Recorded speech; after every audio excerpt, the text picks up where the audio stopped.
खाटू श्याम जी की कहानी सिर्फ एक कहानी नहीं है। ये भक्ति, बलिदान और अटूट विश्वास की सबसे अद्भुत कहानी है। आज भी लाखों लोग श्याम बाबा पर विश्वास रखते हैं और कहते हैं, जो सच्चे मन से उन्हें याद करता है उसकी हर इच्छा जरूर पूरी होती है। ये कहानी शुरू होती है महाभारत काल से, जब एक महान योद्धा का जन्म हुआ जिनका नाम था बर्बरीक। बर्बरीक भीम के पोते थे और बचपन से ही वीर और तेजस्वी थे। उन्होंने कठोर तपस्या करके भगवान शिव को प्रसन्न किया और उनसे 3 दिव्य बाण प्राप्त किए। इन 3 बाणों की शक्ति इतनी थी कि बर्बरीक किसी भी युद्ध का परिणाम बदल सकते थे।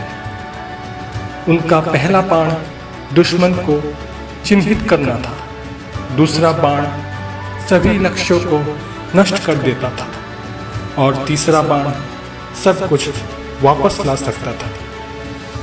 इसलिए बर्बरीक को दुनिया का सबसे शक्तिशाली योद्धा माना जाता था। लेकिन बर्बरीक ने एक वचन दिया था, एक ऐसा वचन जो उनकी किस्मत बदलने वाला था।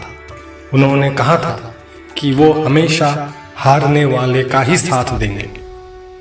जब महाभारत का युद्ध शुरू होने वाला था, तब बर्बरीक भी युद्ध में भाग लेने निकले। तब भगवान श्री कृष्ण ने उनकी परीक्षा लेने का सोचा और एक ब्राह्मण का रूप में उनके सामने आया। कृष्ण ने बर्बरीक से पूछा, तुम किस पक्ष में लड़ोगे? बर्बरीक ने जवाब दिया, मैं हमेशा हारने वाले का साथ देता हूँ और वही करूँगा। यह सुनकर कृष्ण समझ गए कि अगर बर्बरीक युद्ध में गए तो युद्ध कभी समाप्त नहीं होगा, क्योंकि वो बार बार हारने वाले का पक्ष बदलते रहेंगे। तब कृष्ण ने बर्बरीक से दान मांगा और कहा, मुझे तुम्हारा सर चाहिए। बर्बरीक ने बिना किसी संकोच के अपना सर दान कर दिया। उनके इस महान बलिदान से प्रसन्न होकर भगवान कृष्ण ने उन्हें वरदान दिया कि कलयुग में तुम श्याम नाम से पूजे जाओ और लोग तुम्हें खाटू श्याम जी के नाम से जानेंगे। आज राजस्थान के खाटू श्याम मंदिर में हर साल लाखों भक्त दर्शन के लिए आते हैं और अपनी मनोकामना लेकर श्याम बाबा के दरबार में झुकते हैं। कहा जाता है, जो भी सच्चे मन से श्याम बाबा को याद करता है वह कभी खाली हाथ नहीं लौटता। उनका आशीर्वाद हमेशा अपने भक्तों पर बना रहता है।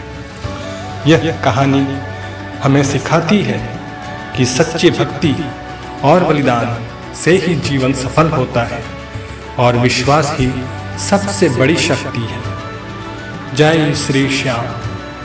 अगर आप भी श्याम बाबा पर विश्वास रखते हैं तो कमेंट में जरूर लिखिएगा, जय श्याम बाबा।